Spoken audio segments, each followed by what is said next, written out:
we got the chance to speak to the cast and creators of Dune Prophecy. Here now is my conversation with showrunner Alison Schapker. Congratulations on the show. Can I just say, I'm so happy that you're the one doing this, because between Alias, Lost, Fringe, and Westworld, you had me at hello. And thank you. And you suckered me good in that first episode, because you hit all of the Dune notes, right? Visions, prophecy, political intrigue, sandworms, That's manipulation, right, and a knife shield fight. I mean, come on. That's great. Was that intentional? Did you sit down in that first episode and just go, listen, we got to get the fanboys? I mean, I think we definitely want to get the fanboys. I mean, we want to get people who love Dune, who know all about Dune, and people who've never seen Dune. And maybe for some reason, this is the first time they're coming to it. So that was the needle we were trying to thread. Is like, how do we tell a story that is true to the Dune universe, that has things for fans, that like are recognizable, that make it feel grounded, and at the same time have a window where you could even come to it without knowing that, and discover it, and have the narrative pull you in. And so it was a bit of a tightrope walk, but one we very much consciously set out to do. So as a lifelong Dune fan, I think you succeeded. I mean, I've only seen the first episode, but it's everything I wanted. So thank you. That's very exciting to hear. Can you talk to me about how having the series this far removed from Paul's story kind of helped or hurt you? I mean, what was it? Because I'm assuming it gives you an unlimited amount of freedom, because you don't have to worry about stuff.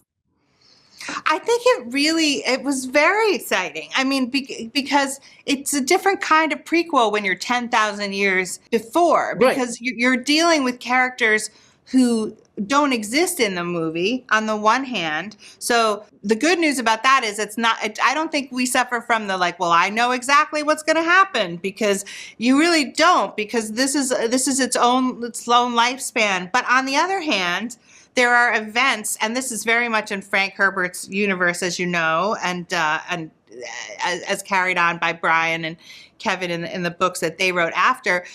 These plans within plans sometimes do last centuries, and do last millennia, and do last thousands of years. So to see the Bene Gesserit be so influential in the films, how they got started, and how did this notion to create a being like Paul Atreides, where did that come from, and out of what conflict was all of that born? So it is freeing, and at the same time we feel tethered because Dune deals with such big time frame.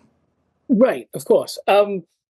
I reread Sisterhood before talking to you guys, and I'm really excited that you've shifted the focus, because for one, it gives me something new to sink my teeth into, which is always cool. But also, I was wondering if you could talk to me about moving that focus over to the Sisterhood proper.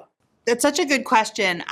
I think that we are telling a story over a past time period, which is very much rooted in the novel Sisterhood of Dune, but also a story that's taking place 30 years after those books conclude, where we see, well, what happened to Valya Harkonnen, who is the second Mother Superior of the Sisterhood, which is the organization that will become the Bene Gesserit. And we wanted to see how she came to power, and then also what she did with that, and what challenges she faced as a leader more in her power, which is how we meet her in the present when she's played by Emily Watson. And that was just such a great dynamic for us to go back and forth. And you'll see in the series that we're going to be touching into events that take place as Valya is a younger leader, at the same time as we tell a story about what she's dealing with in the present of the show. Oh, it's very cool. I'm all out of time, but also you guys struck gold with Emily and Olivia. The both of them are so good. I agree. And Alison, we spoke 2 years ago for Westworld. I'm still hoping beyond hope that someone will go, hey guys, have another season. I am too. Fingers crossed. I am too. That sounds good. Well, it's lovely to see you again. Thank you so much. Thank you so much. Okay. Watch Dune Prophecy when it premieres on Max November 17th. Check it out. Let us know what you think. Sound off in the comments. Thank you so much for watching.